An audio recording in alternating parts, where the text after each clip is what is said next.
Conversations with Coach Vee. That's me, Coach Vee, certified life coach and personal growth expert with SVM Initiatives LLC. Don't forget to find us on Facebook at SVM Initiatives LLC and also Healing Conversations with Coach Vee, both on Facebook. Give us a like. And if you're on the YouTube, look me up at Coach Vee, the Healing Coach. If you want to be a guest, you can send me a message on any of those platforms, and you will be sure to hear from me as soon as I can get to you, right? Because we're always looking for guests. So for those of you who are new to the show or for the returning visitors, you know that this show is always about people who have been through something in life, like all of us have, but have made a choice to overcome that obstacle in life. And then they come on the show and share us what was birthed from them choosing to heal and overcome from that life challenge. So today is no different. And we had to do some finagling, but I got a very, very special guest today.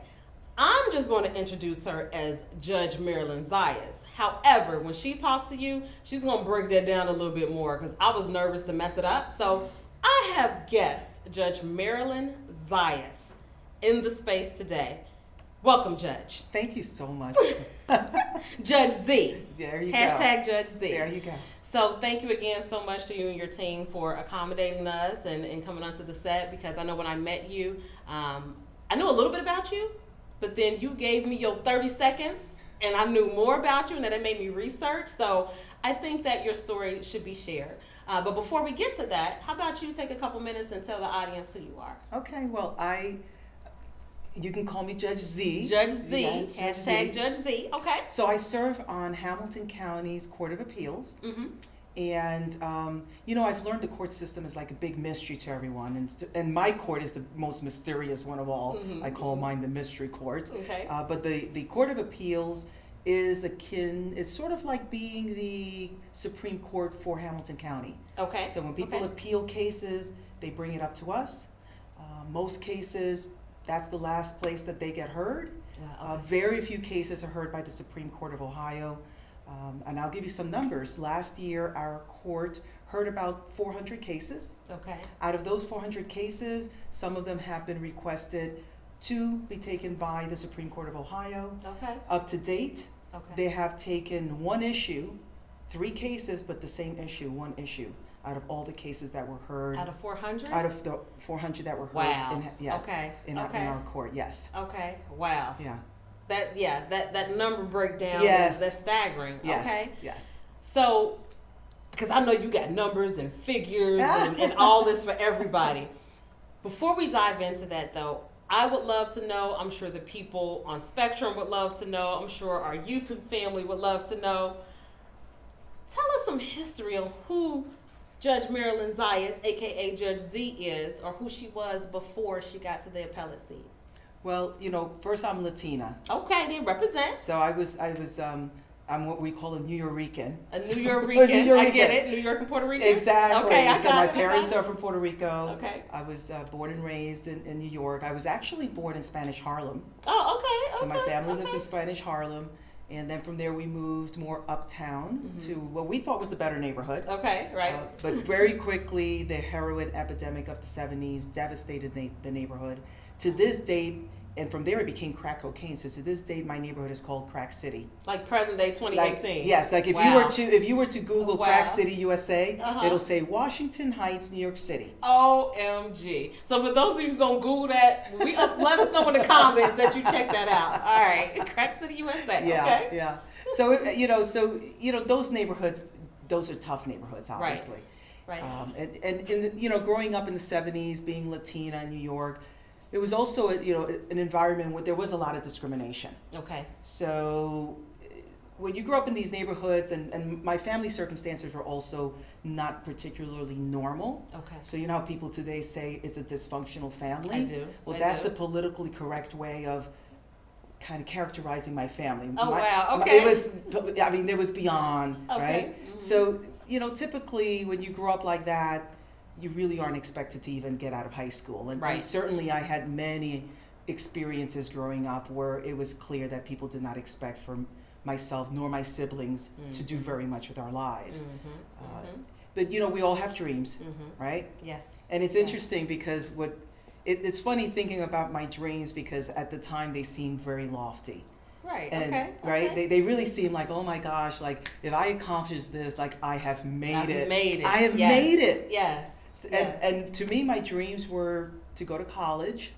And when I created that dream, I didn't know what college was. Okay. I just knew that it was a way out. Oh, right. So later I got Sort to of learn represented, more. I got Yeah, you. I learned what, but initially it was like, I want to go to this college thing, whatever that college thing is.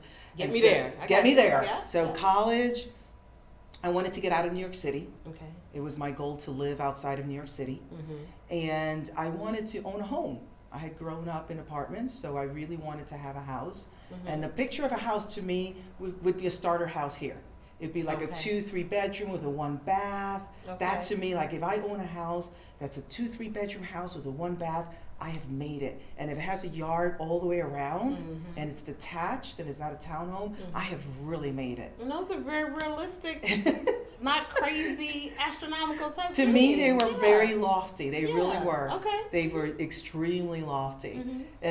And my escape growing up, I feel like we were blessed because we had a balcony. So growing up in New Wow, York and okay. having a balcony, very few people have that. I got you. And so that was my backyard, that was my escape, and I'd go out there with my Barbie dolls. And Mm-hmm. that's what I would dream. I would like visualize this life I was going to have where I was not going to be New York, where I was gonna own a house someday and my kids were gonna grow up in a house. And so everything I did was really working towards that dream. And I feel, and the other blessing I had is that God gave me intelligence. So I was able to Amen. put that into good use. Attended a magnet school very similar to Walnut Hills. Okay. It's called Brooklyn Technical High School, so I you had just to want to give a test for shout it. out. I'm an Eagle. Excuse me, Yeah. Jersey. Shout out to Walnut Hills High Yeah. School. Yeah. Okay. And you know how special that is, right? I do. It's yes, very special. Yes, Yeah. yes. So I think Walnut Hills is top 100. Constantly Yeah. in that high ranking. Brooklyn Yep, Tech is absolutely. also top Absolutely. 100 public school in the Okay. United States. Okay, Brooklyn. Yeah, you go. So, Okay. and from there, I decided I wanted to be electrical engineer. Go figure. Wow, Very okay. few women at that Okay. time, and I set out. I got my applications together, and my goal was I wanted to go to the best school that I could afford to go to. The idea of student loans and all of these things, I couldn't understand it because I was like, I didn't have a family that could fund it. So it's like, how can I self-fund this? Right. And I wound up going to a school that's very much like going to UC. It's the Okay. UC of New York City. Okay. Majored in electrical engineering, then transitioned to computer science, and then I started working. And at that point, soon after I started working, I said, okay, now it's time to get out of New York.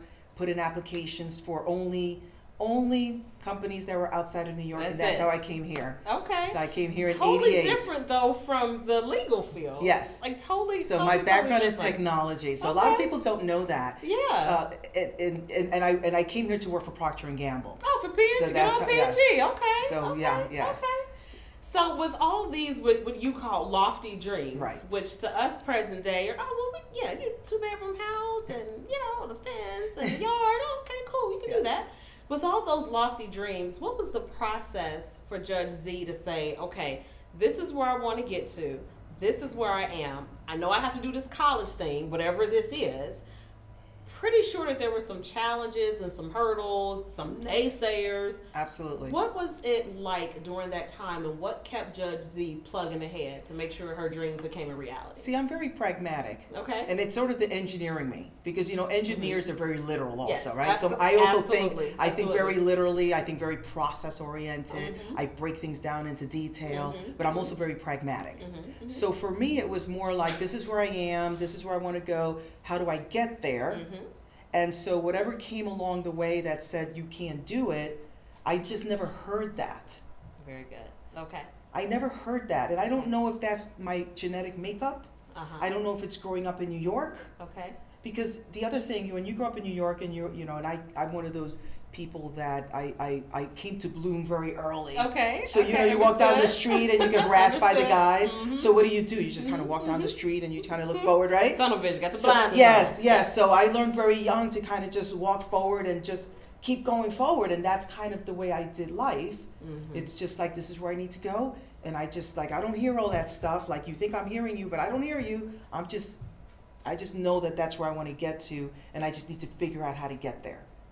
I love how you just explained that, because I think it's important for the people way in the back to hear exactly what you just broke down, because you had a choice in that moment. You had a choice to listen and be distracted and fall off your horse, or you had a choice to say, this is what I'm doing, let me stay focused. And I like to say blinders like on a horse, because the blinders are there so they can't see left or right.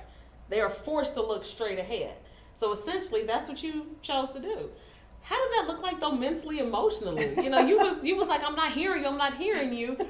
But of course, some of the words got in there. What was it that you told yourself or encouraged yourself on that journey? You know, one thing that actually has helped me out is having a theme song. You gonna sing for us, Judge Z? Or you just No. Okay. I'm not a good singer, but seriously. Okay. So, and my theme song has changed over time. Of So when course. I was growing up, you know the hymnal, and I don't, what is it? When you walk through the rain, keep your chin up high, Okay. and don't be afraid of the dark. Okay. That's when I had those really tough times, I would sing that. Yes. And if you listen to those words, Mm-hmm. they're very profound. Yes. And I would absorb those words. Okay. Made them real. They were And real. and that's actually how I got through. And that was my theme song all the way until, I think into my 30s. Okay. And then I went through many years without a theme song. Okay. And then it changed. Mm-hmm. And then I had a theme song when I campaigned in 16. What was your theme song? I'm just curious. Okay, Folks is curious. and you know when people find out, and what it is I would encourage the viewers to Google Okay. the words to this song and Okay. listen to the words. Mhm. Now the words are in Spanish, Mhm. but you can find them in English. Sure. And so it's a Mark Anthony song, Okay. I know who Mark Anthony is. Yes. and it's called Vivir mi vida, Okay. which means live my life. Live my life. Okay, and there's a part of that song that says, sometimes one drop of water Okay. can annihilate a drought. Wow. Say that again for us slower. Sometimes one drop of water Uh-huh.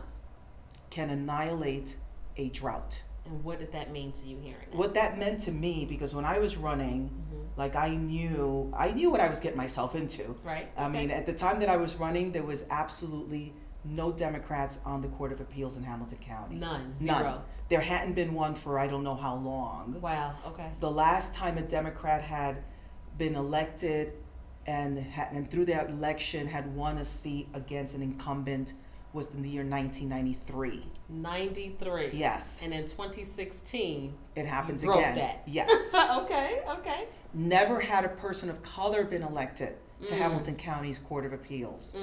Period. Period. In the Wow. history of the court. Wow. And later I find out that never has anyone of Latina background have been elected to any of the Ohio's appellate courts. So I want to make sure that we receive what you just said. So if my math is right, in 23 years, there had not been a Democrat on a seat There had been a Democrat who had won against an who incumbent. won against an incumbent Yes. in 23 years. Yes. And you took care of that issue. Yes. Then they'd never been a woman on the seat. There had never been 93 was the first woman also. 93. Oh, so it was So the first woman and the the first- first Democrat yes. to be an incumbent in Yes, 93. in 93. And then you came along 23 years later And changed that. and changed all of Yes. that. And then in 2016, first Latina woman on the seat. On the seat statewide for the Court of Appeals. Yeah. Okay then, Yeah. Judge Z. Yeah. And that one drop of water, what it meant to me was not so much that part of it. Okay. It actually was more about what can one voice do. Understand. Because I remember when I was running that somebody said to me, well, what's one person going to do? Wow. And I took that to heart of Wow. like, wow. I felt like that was a challenge. Yes. Like, okay, Yes. if I win, I have to make this meaningful, because if I don't do the job the way that it should be done, Mm-hmm. then what did it matter whether I was elected or someone else? You might as well have elected somebody else if I'm not going to really absorb this job and do it the way that it's intended to be done for the entire community, Mm-hmm. for every portion of Hamilton County, from Crosby Township to Newtown. Because I represent everyone, whether you voted for me or not. I represent I'm the for you. entirety of Yes. Hamilton County. Yes. Yes. And what is it that people want?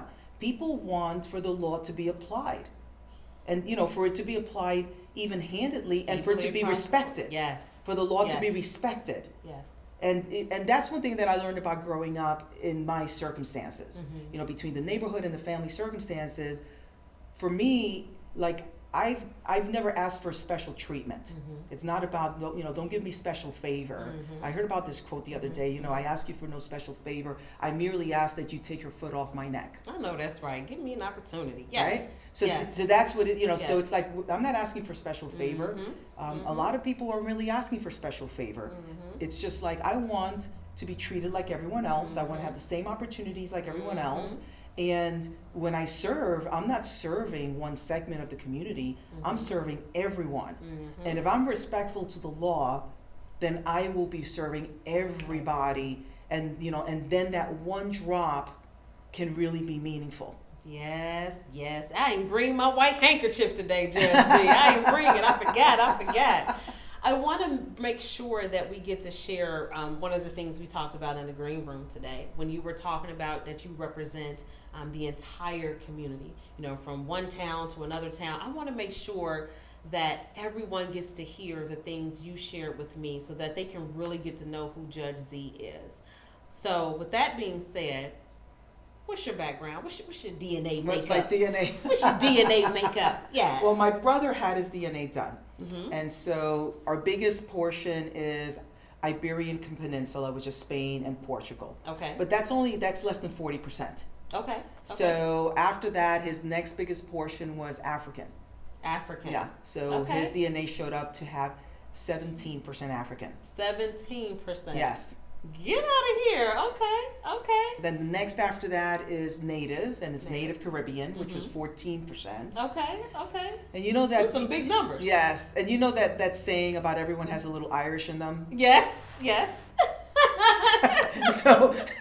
Yes. So Irish showed up in there, a little bit of Italian, European Jew. And that's the history of the Caribbean. The Caribbean history is very similar to the continental USA. There was a lot of slave ports. There were native people on the island. Right. And then folks came from different parts of the world and made that portion of the world their home at some point. So it's particularly for Puerto Rico. Puerto Rico is one of those islands that truly reflects that. Okay, so when you tell people, campaigning or not, that you represent the entire community, you represent the entire community. And I think that is so important for people to know, because a lot of times in the society we live in, people look at us and think they can assume who we are, where we come from, what we do, what we like. But when we're able to run down percentages and numbers and let them know, like, this is who I am, I came here to serve you, then that, it kind of makes people take a second look, like, hold on, let me check and see. So, good, cool beans. So if people wanted to find out more about you, because I'm sure you've whetted a lot of palates today and finding out, okay, who exactly is Judge Z? Where can they learn a little bit more about you or get a hold of your office, or how can they do that? Well, two things. I would extend an invitation to anyone who wants to come visit the court. Okay. Our court is actually a public court. It's just that it's the mystery court. Nobody knows where we are, who we are, what we do. So we don't get very many visitors. But it is a public court. We hold court Monday through Wednesdays. We start at 9 o'clock. It's timed arguments, 30 minutes each case. So it's very similar to the Supreme Court proceedings. So one attorney is arguing and saying there's some error, there's some issue that occurred in the initial decision, and court, I want you to correct it. And the other attorney is saying, no. Everything was done according to the law. There is nothing to be addressed here. And that's basically, and each side gets 15 minutes. So if we have one case for oral arguments, 30 minutes is done. That's it. We have two, So it's always Monday, Tuesdays, and Wednesdays. Starting at 9 every day. It starts at 9. I'm not on every week. It's 3 judges for each case. So we call those panels. Some people ask me why 3 judges. And so, 2 heads are better than 1. True. 3 are even better. 3 are even better. Per Judge Z. I hope y'all got that. She said. Okay. Which is also why it's good to have, particularly in the appellate court, judges that really reflect the entire community, because we're going to be looking at all the details of what happened, of not only the law, but the testimony and the record and the evidence. And so the more perspectives you have, the more sort of full and complete review you will have Agreed. of that. So imagine if you have a Court of Appeals of 6 people that are like me. Is that going to give you confidence? Absolutely not. Exactly. Absolutely not. So 6 people that look like anybody is not really what this system is intended to reflect. Agreed. It really should be 6 people of different backgrounds, of different, perspectives, and so on and so forth. I was an engineer. I worked for Procter & Gamble. I was an adjunct professor at UC. So I have all these different things that I bring to the table, and my fellow judges bring different things. Okay? So, yeah, the first thing I want to extend an invitation, because I think seeing it is very different. Yeah, my interest has been piqued. Yes, and it's a very formal court. Okay. So it's really something to behold. Okay. It's really something to behold, and it's very well run court. So that's the first thing. The other thing is, I do have a website. Okay. And it's judgemarilynzayas.com. Right. And the spelling. We'll make sure we get the spelling out there. So it's JUDGEMARILYNZAYAS.com. Pretty simple. So simple. Absolutely. Simple. Okay. So there's more information there with regard to myself. Yes. Okay. So keeping in mind that the show is Healing Conversations with Coach Vee, can you give us your perspective on a couple things? One, on how your personal journey to get where you said you wanted to get to, because I'm sure you got that house with the 2 bedrooms and the yard all the way around. I mean, I'm sure you surpassed that by now, but I know at some point you obtained the college and, and to get out of New York, obviously, because you're here with us today in Cincinnati. So the healing aspect from you achieving those things younger, but then also, too, the accomplishments that you made in 2016, how that's healing for yourself as well as for the community at large. See, I think what happens is in life we go through a transition. Yeah. So we go through the first phase where we're trying to achieve whatever our goal is, right. Whatever it is that we want to see ourselves being. And then when we get there, hopefully then that will now initiate the next transition. Right. Because the other thing that I've learned about my upbringing is what happened to me was that I don't want other people to go through what I went through. Yes, so if I have an opportunity so that someone can have a path that is going to be more welcoming, that is going to be more fruitful, where they can kind of get through life a little bit more expedited than they would have otherwise, then I want to be part of that. I love this DeVry commercial. It says something like talent is equally distributed, but opportunity is not. True. Right? Yep. So I really believe that. I think that talent is equally distributed, but opportunity is not. So even before I took the bench, I did a lot of community work. Okay. One of the areas that I worked in very strongly was with victims, with victim advocacy. And I worked a lot with law enforcement with regard to victim advocacy. Okay. When I took the bench, then you cannot be an advocate anymore. You cannot advocate for anything. So what I did then was I said, okay, again, if winning is great, but if I don't do anything with it, if I don't do my job properly, and if I don't give back to the community, then what did it matter? It could have been me, it could have been anyone. And I remember after I was elected really reflecting on what does this really mean, and that's when I decided I wanted to do something for students. Okay. And I created a program, and it's called Bring Students to the Court of Appeals. Of course. Keep in mind, I'm an engineer, very literal, right? Bring Students to the Court of Appeals. And what it is, it's a collaboration with government teachers at the high school level. Okay. And so that they build into the curriculum the appellate courts and the Supreme Court. Okay. And then we have a field trip where we bring the students, and they get to sit in and watch the arguments. Wow. Okay. Yeah. And after the arguments, arrangements are made. They get to meet attorneys. Okay. And then they get to meet myself and the fellow judges at the Court of Appeals. I share with them my personal story. And then the last thing we do is we run them across the street, because we're actually not in a courthouse. We're in a different building. Oh, right. Okay. Yeah. Okay. We're at 230. We're at 230 East 9th Street. Okay. So we run them across the street to the courthouse so that they can see where the case was before it got to us. What does a trial court look like? What does a jury box look like? Because we don't have juries, we don't have trials in our courtroom, and they can compare and contrast and understand even more fully what we do by understanding what the trial court does. Okay, I'm following you. Okay, because I wasn't aware of any of this. I don't think that program was around when I was in school. But so as I told you when we were talking in the green room, this time goes really, really quick. But I just want to make sure too, when you just talked about bring a child, say your program again, students bring to the students Court of Appeals. To the Court of Appeals. What type of response have you seen since you've put that program out there? You know, it's actually been unexpected. Okay. I mean, I assumed that it would be favorable, right? Mm-hmm. It's really transformative because we have hosted Withrow, Dater, Gamble Montessori, and Hughes STEM students thus far. Okay. And we have 3 more schools that want to go through the program in the remainder of this year. Okay. When they come in, you can see that they're timid. Yes. You can see that they Yes. feel out of place. Yes. They feel awkward. They're not sure what to do. By the end of the entire experience, they own the court because they do. You know, you own my court, by the way. Mm-hmm. Okay. All of your Okay. viewers own my court. Oh, okay. Yeah, absolutely. Okay. I don't own the Okay. court. Okay. The taxpayers own the court, and the voters decide who's going to be sitting in those 6 True.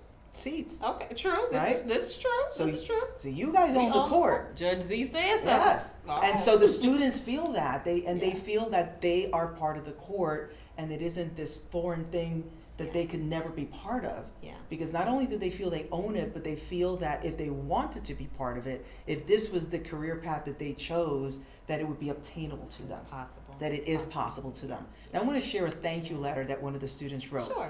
And it went something like this. It was something like, I'm really embarrassed to say that when I heard about this field trip, I thought it would be really boring. Flat out. Right. Okay. I love the student because she was very honest, okay? But I must say that it was actually very interesting and I learned a lot. And she goes on to talk about what she learned. Mm-hmm. And this child was so inspired that she ends by saying, and may the judges also follow their dreams. Oh, so she spoke life into you guys? Yes. So good.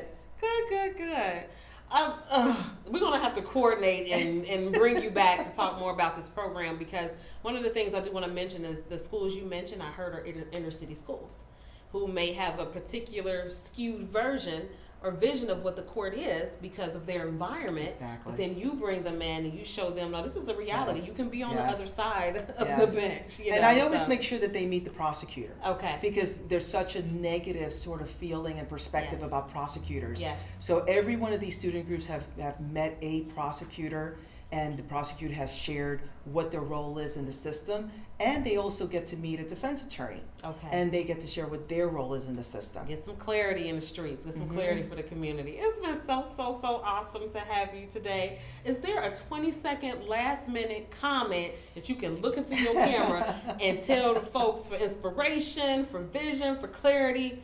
Boom, that's Yeah, this is really what I want to tell people. I actually don't think I'm special. I think that I'm like everyone else. I really do. I don't think there's anything special about me. I feel like I am like everyone else. And the reason I want to share that with folks is because I think sometimes people think that things are for someone else Yeah. and not for them, Yeah. because it's only for certain kinds of people or special people or blessed people. Right. All these excuses. Yes, Yeah. so I'm not any Yeah. blessed Yeah. or special person. I'm really just a regular person who happens to be elected to be a judge at the appellate court here. I love that, because I already told you, you're just so down to earth, you know, and I want people to know that. So thank you so much for your thoughts and for sharing your story. And don't forget, you can find her at www.judgemarilynzayas.com. Yes? Okay, Yes. cool. Just want to make sure I got that out there. And we'll put the address and the link for you to find that. So thank y'all again for tuning in to this week's episode of Healing Conversations with Coach Vee. Thank you, Judge Z, for coming into Thank the building. you. Shout out to Virginia, who y'all can't see. She off camera today. But thank y'all so much for watching us on Spectrum as well as YouTube. So tune in next week where we have another amazing guest who overcame a life challenge and made something beautiful happen from it. We'll see you next time.